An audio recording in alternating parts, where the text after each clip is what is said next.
Halo Smart Patient, saya Dr. Diki, saya dokter umum yang ada di Klinik Utama Pajajaran. Akhir-akhir ini curah hujan lagi tinggi-tingginya, terus juga kita mendengar bahwa ada di beberapa daerah juga mengalami kebanjiran. Kita akan bahas apa aja sih penyakit yang ada dampaknya akibat dari banjir itu. Dan salah satunya itu ada penyakit yang paling sering terjadi apabila adanya banjir, yaitu adanya leptospirosis. Nah, leptospirosis itu apa sih? Nah, leptospirosis itu adalah penyakit zoonosis atau yang disebabkan karena penularan dari hewan ke manusia yang disebabkan oleh bakteri Leptospira yang ditularkan melalui urin hewan yang terinfeksi bakteri Leptospira itu. Nah, penularannya melalui apa sih gitu ya? Nah, penularannya itu dia melalui mukosa kulit. Apa aja seperti mata, hidung, mulut, atau air yang tertelan gitu ya. Bahkan bisa melalui dari luka-luka di kulit gitu ya. Jadi itulah penularannya leptospirosis masuk ke dalam tubuh manusia. Terus juga apa aja hewan-hewan yang bisa menularkan? Nah, biasanya hewan yang utama untuk menularkan penyakit leptospirosis ini adalah hewan tikus. Jadi tikus ini terinfeksi oleh bakteri Leptospira itu sehingga akan mengeluarkan urin. Nah, urinnya ini akan mencemari air dan apabila banjir dia akan bisa mengenai tubuh kita, peralatan makan dan lain-lain. Itu akan menginfeksi ke tubuh manusia. Nah, apa aja gejalanya yang bisa ditimbulkan dari penyakit leptospirosis itu kita bisa bagi ke dua kelompok. Jadi ada gejala ringan atau non-ikterik kita sebutnya, atau yang kedua gejala berat atau ikterik, atau bisa kita sebut dengan well disease gitu ya. Nah, yang gejala ringan ini dia ada meliputi demam, nyeri kepala, terus juga bisa kedua matanya menjadi merah seperti sakit mata, terus juga menggigil, nyeri sendi, juga nyeri-nyeri otot khususnya di bagian betis ya atau di bagian paha.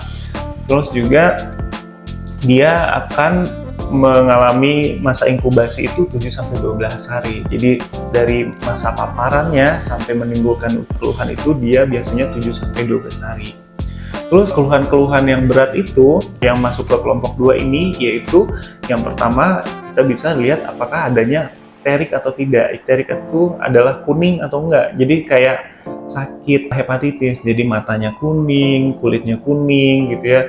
Terus juga bisa menyebabkan masalah di bagian kencing karena dia juga akan mempengaruhi fungsi ginjal juga seperti kencingnya jadi sedikit, kencingnya jadi kemerahan, bahkan atau tidak kencing sama sekali.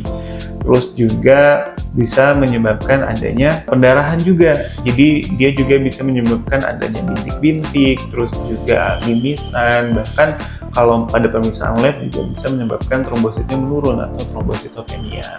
Ya. Terus juga si bakteri leptospirosis ini dia juga bisa bertahan bahkan berminggu-minggu di dalam air yang menggenang atau misalkan mengalir lambat ya seperti halnya pada banjir. Jadi dia akan memungkinkan resiko penularan ke manusianya cukup tinggi karena dia dapat bertahan cukup lama. Terus apa yang kita harus lakukan? Tentu pencegahannya adalah yaitu perilaku hidup bersih dan sehat ya. Jadi ketika kita mengalami banjir, terus juga ketika bersih-bersih di selokan gitu ya, kita harus menggunakan alat pelindung diri seperti boot, terus juga sarung tangan, terus juga mencuci semua barang-barang termasuk alat makan yang terkena banjir yang masih bisa dipakai, kita cuci bersih. Terus juga rajin cuci tangan, terus ketika kita kerja bakti atau apapun itu selalu utamakan kebersihan gitu. Jadi untuk menghindari dari paparan bakteri atau infeksi dari Leptospira itu. Dan juga untuk pencegahan yaitu membasmi dari si hewan yang menyalurkan infeksi Leptospira itu yaitu tikus. Jadi pentingnya membasmi atau membersihkan halaman rumah, terus juga pembuangan sampah dengan tertata baik agar pertumbuhan dari hewan itu maupun bakteri tersebut juga menurun bahkan tidak ada.